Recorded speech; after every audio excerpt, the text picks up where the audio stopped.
Good morning student. अब हम class 12 biology में मानव के जीवी व्यतिक्रमों की वंशागति पढ़ेंगे। मानव के जीवी व्यतिक्रमों की वंशागति को हम लोग पढ़ेंगे। अब ये जीवी व्यतिक्रमों की वंशागति क्या होती है? प्रत्येक जीवधारी के शरीर में होने वाली जो जैविक क्रियाएं होती हैं, प्रत्येक जीवधारी के शरीर में होने वाली जैविक क्रियाएं जो होती हैं वो एंजाइम के द्वारा नियंत्रित होती है। अब समूची प्रक्रिया में यदि कहीं पर भी एंजाइम बदल जाए या एंजाइम का निर्माण होना बंद हो जाए तो ऐसी स्थिति में कोई न कोई जीवी व्यतिक्रम उत्पन्न हो जाएगा, जिसके फलस्वरूप कई प्रकार के रोग उत्पन्न हो जाते हैं। तो ये जो जीवी व्यतिक्रम रोग उत्पन्न हुआ एंजाइम्स के न बनने से या एंजाइम के बदल जाने से, उसमें हमको तीन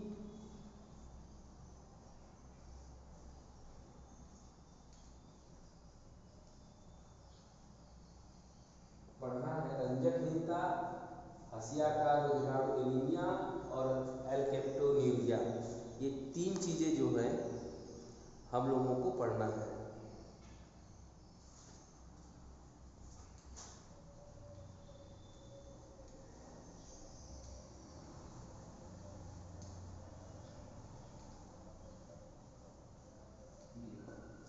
ये तीन चीज़ें इन जीवी व्यतिक्रमों की वंशागति में हमको पढ़ना है।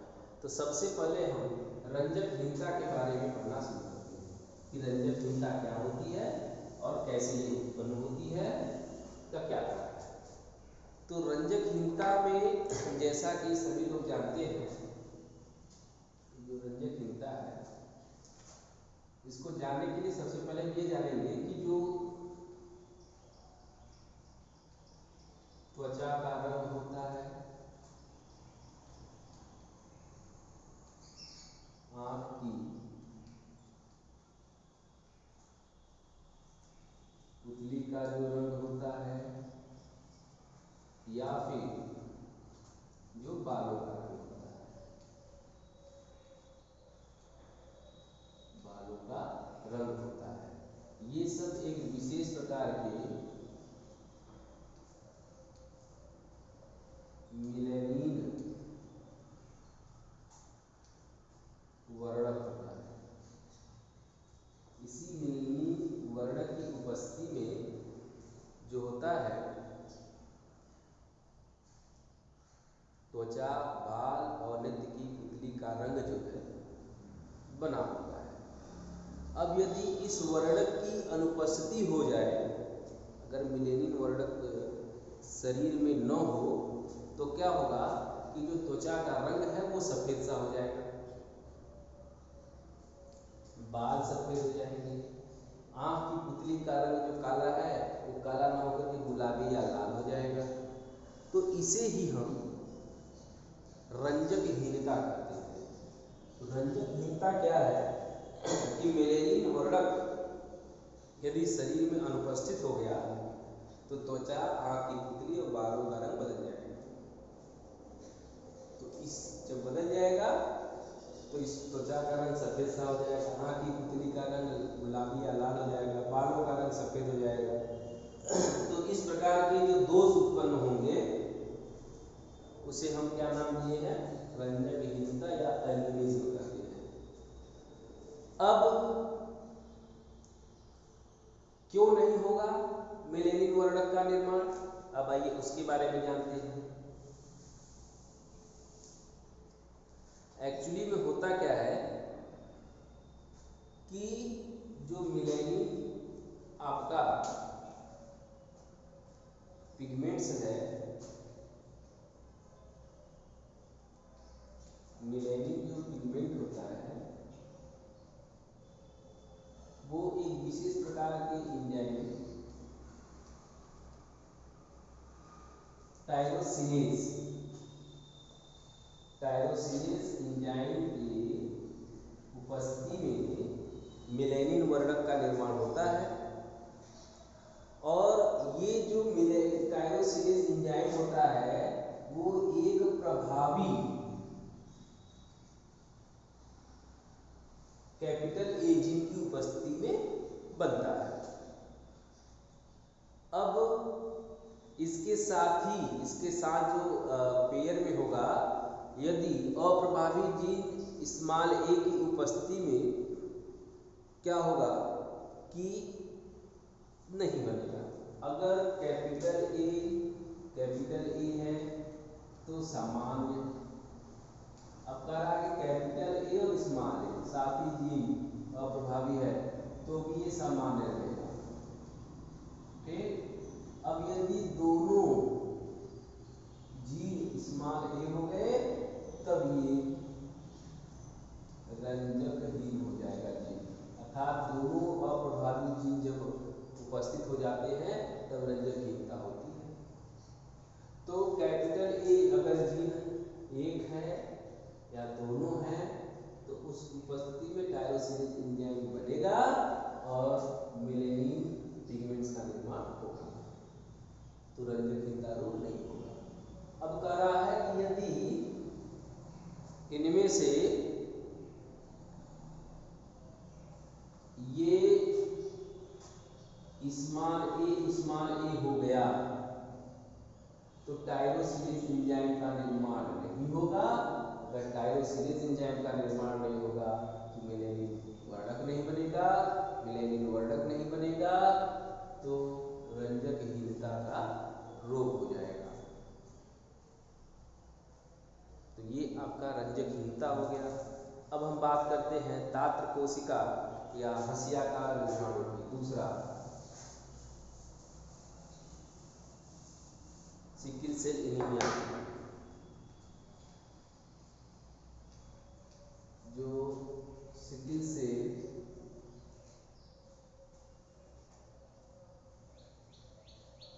एनीमिया है। अब इसके बारे में, अब इसमें देखिए क्या है, इसमें हीमोग्लोबिन की बात आती है।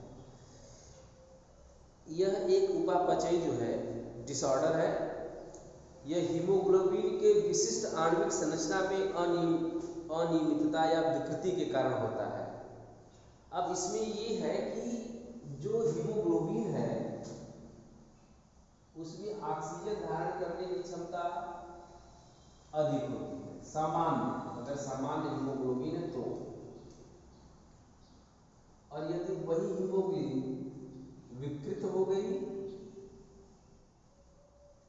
तो अब ये जो ऑक्सीजन धारण की क्षमता होती है वो कम हो जाती है, तो शरीर को ऑक्सीजन कम मात्रा में प्राप्त होने लगता है, तो हमारी जो कार्य क्षमता है वो बिल्कुल घट जाती है। तो अब सामान्य हीमोग्लोबिन बनने के लिए जो जीन होता है HbA, जो सामान्य हीमोग्लोबिन बनेगा वो एंजाइम HbA की उपस्थिति में बनता है। और जो विकृत होता है, विकृत, वो उसका ये HbS, ये सामान्य हीमोग्लोबिन और ये विकृत हीमोग्लोबिन बनता है। तो S मतलब सिकल सेल, वो जीन को रिप्रेजेंट करने के लिए S लिखा गया है, और A जो होता है नॉर्मल के लिए लिखा जाता है। तो अब कह रहा है कि जिन आरबीसी में लाल रुधिर कणिकाओं में HbS हीमोग्लोबिन होता है उसकी ऑक्सीजन धारिता कम हो जाती है, उसकी ऑक्सीजन धारिता कम हो जाती है। अतः ऑक्सीजन की कमी के कारण आरबीसी सिकुड़कर हंसियाकार हो जाता है। तो जिस आरबीसी में हीमोग्लोबिन S वाला जीन होगा वह जो हीमोग्लोबिन हंसियाकार हो जाएगी, वह ऑक्सीजन की धारणा मतलब ऑक्सीजन को जो धारण करने की क्षमता है वो कम हो जाएगी। और सामान्य हीमोग्लोबिन A जो होता है, सामान्य हीमोग्लोबिन A जो होता है वो आपका HbA जीन के नियंत्रण में बनता है, संश्लेषण में बनता है। अब यह जीन जो होता है जो बनाएगा वो सामान्य प्रकार का हीमोग्लोबिन होगा, उसमें ऑक्सीजन धारण करने की क्षमता अत्यधिक होगी। तो इसमें एक चीज ये है कि HbA HbS पर प्रभावी होता है। तो कहने का हमारा मतलब ये हो गया कि यदि तीन चीजें हैं, समजीनी यदि HbA यदि है तो इसमें क्या होगा, सामान्य हीमोग्लोबिन बनेगा, सामान्य हीमोग्लोबिन बनेगा इसमें। अगर ये जीन है, समजीनी ये है तो ये बनेगा। दूसरा समजीनी HbS HbS ये वाला। अब ये जो HbS HbS वाले हैं इसमें केवल हीमोग्लोबिन S बनेगा, इसमें केवल हीमोग्लोबिन यस वाला बनेगा, हीमोग्लोबिन S। मतलब इससे बनने वाला जो हीमोग्लोबिन होगा वो क्या होगा, हसियाकार होगा, हसियाकार होगा। और ये हसियाकार जो रुधिराणु एनीमिया है वो ऑक्सीजन की धारण करने की क्षमता वो उसमें कम हो जाएगी। और तीसरा जो है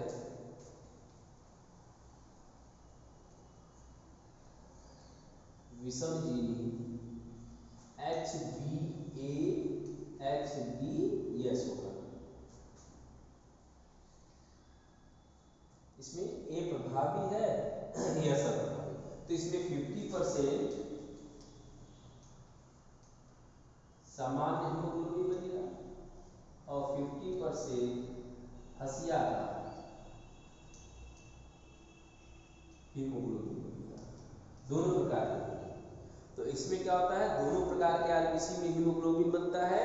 तो ऐसे मनुष्य में दात्र कोशिका अरक्तता रोग हो जाता है। दात्र कोशिका अरक्तता मतलब हसियाकार रुधिराणु एनीमिया रोग हो जाएगा। और ऐसे व्यक्ति यदि अधिक परिश्रम न करे तो ये सामान्य जीवन व्यतीत कर सकते हैं। तो ये हो गया आपका हसियाकार रुधिराणु एनीमिया। अब हम बात करते हैं एल्केप्टोन्यूरिया, तीसरा जो होता है एल्केप्टोन्यूरिया की बात करते हैं। एल्केप्टोन्यूरिया रोग भी जो है झिल्ली व्यतिक्रमों के कारण से ही उत्पन्न होता है। तो जो तीसरा है एल्केप्टोन्यूरिया। अब आइए एल्केप्टोन्यूरिया पर। ये जो एल्केप्टोन्यूरिया रोग होता है इसमें एक अमीनो एसिड होता है phenyl alanine.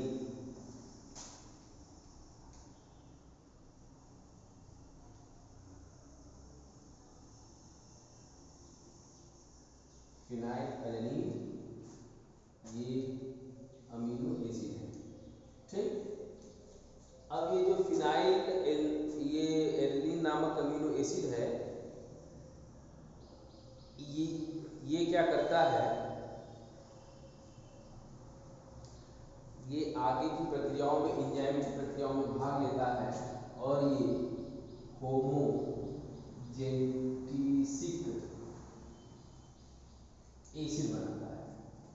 Phenyl alanine amino acid जो है उपापचय की क्रिया में भाग लेता है एंजाइम की उपस्थिति में और वो जो है होमोजेनेटिक एसिड बनाता है।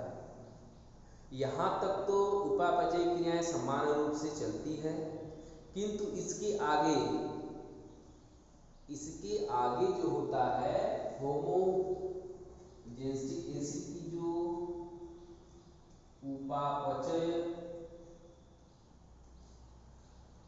उपापचय की क्रिया जो होती है वो नहीं हो पाती है। फिनाइल एलेनिन एसिड जो होती है उपापचय क्रिया में भाग लेती है और होमोजेनेटिक एसिड बनाती है। होमोजेनेटिक एसिड तक तो समान प्रक्रिया में चलता है, लेकिन होमोजेनेटिक एसिड के आगे उपापचय की क्रिया नहीं हो पाती है। तो जब नहीं हो पाती है तो रुधिर में क्या होता है, होमोजेनेटिक एसिड का जो है जमाव होने लगता है। जब ये जमाव होने लगता है तो ये क्या होता है, एल्केप्टॉन, उपापचय की क्रिया नहीं होती है तो ये जो होमोजेनेटिक एसिड रुधिर में जमाव करता है और फिर इसके बाद ये क्या होता है, एल्केप्टॉन के रूप में के रूप में यह होमोजेनिक एसिड रुधिर में एकत्रित होने लगता है। जब ये एकत्रित होने लगता है तब क्या होता है कि जोड़, जहाँ जोड़ होते हैं वहाँ पर ये जा कर के जमाव करने लगते हैं, जिससे गठिया का रोग उत्पन्न हो जाता है। ये जो एल्केप्टॉन है वो रुधिर के माध्यम से शरीर के जोड़ों में जाने लगते हैं, जिससे कि शरीर में गठिया का रोग उत्पन्न हो जाता है। अब कैसे पता चलेगा कि शरीर में एल्केप्टॉन जमा हो रहा है? एल्केप्टॉन की एक खासियत है कि जैसे ही मूत्र के साथ शरीर से बाहर निकलेगा, एल्केप्टॉन जैसे ही मूत्र विसर्जन से बाहर निकलेगा वैसे ही तुरंत ये जो आपका मूत्र होता है वो काला पड़ जाएगा। तो एल्केप्टॉन के रूप में जब मूत्र के रूप में ये होमोजेनिक एसिड बाहर निकलता है तो यह मूत्र वायु के संपर्क में आने पर काले रंग का हो जाता है। तो इस प्रकार से जो रोग होता है वो एल्केप्टोन्यूरिया कहलाता है। शरीर में फिनाइलएलैनिन अमीनो एसिड होती है जो होमोजेनिक एसिड तक तो समान प्रक्रिया में उपापचय होता है, लेकिन इसके आगे की उपापचय क्रिया नहीं हो पाती। तो रुधिर में होमोजेनिक एसिड क्या होता है? एल्केप्टॉन के रूप में जमाव करने लगता है, जिसके कारण से जो शरीर में हड्डियों के जोड़ होते हैं वहाँ पर इनका जमाव होने लगता है और हड्डियों में गठिया का रोग हो जाता है। जब मूत्र विसर्जन होता है तो ये होमोजेनिक एसिड एल्केप्टॉन के रूप में बाहर निकलते हैं और वायु के संपर्क में आते ही यह जो एल्केप्टॉन होते हैं वो काले रंग के पड़ जाते हैं, अर्थात मूत्र काले रंग का हो जाता है। तो इससे एल्केप्टोन्यूरिया जो होता है रोग हो जाता है, पता चल जाता है। अब हम इसके बाद नेक्स्ट पढ़ेंगे डिसऑर्डर। गुणसूत्रों में अगर किसी प्रकार की गड़बड़ी हो जाती है तो उनसे कौन कौन से रोग हो जाते हैं उसको पढ़ना है। सिंड्रोम जिसको बोला जाता है। गुणसूत्रों में कमी या अधिकता से होने वाले जो रोग होते हैं उसे सिंड्रोम कहा जाता है और इसी को जो है हम लोग अगले क्लास में पढ़ेंगे।